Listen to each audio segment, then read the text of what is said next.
Corona SDK comes with a useful collection of sample code to help you get started with any part of the SDK.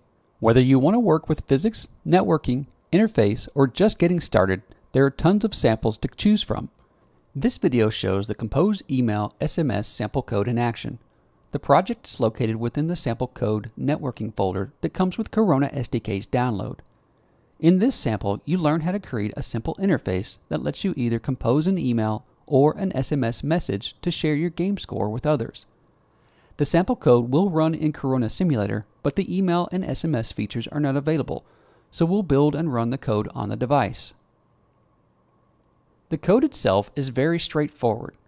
We start off by storing common screen dimensions, which will be used later to position images and widget buttons. Since this example uses buttons, we will need to include the required widget library. Be sure to watch the Corona University video on widgets for more details on how to work with widgets. Next, we add an image of an envelope for visual effect. Notice how we can either use a calculated value or a hard-coded value for the X and Y positioning of the image. Next, we've declared two functions to handle either the send email or send SMS button presses. Then we've created and positioned two widget buttons for sending email or SMS messages. When either of these buttons are pressed, a related function will be called to handle the event.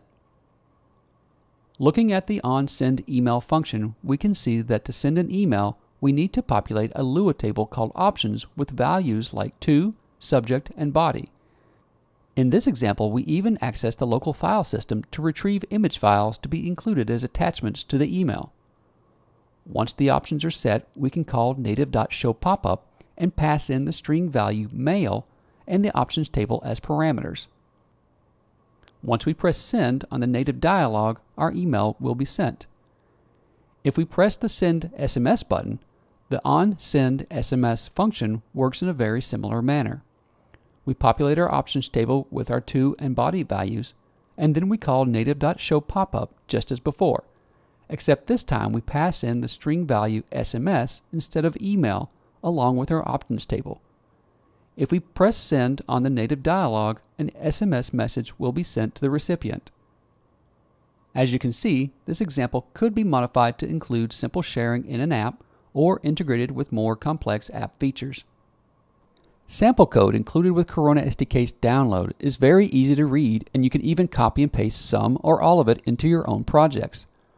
Try running each of the sample code projects yourself to see how things work. It's a great way to explore the different parts of Corona SDK. Learn more about working with Corona SDK at coronalabs.com/university.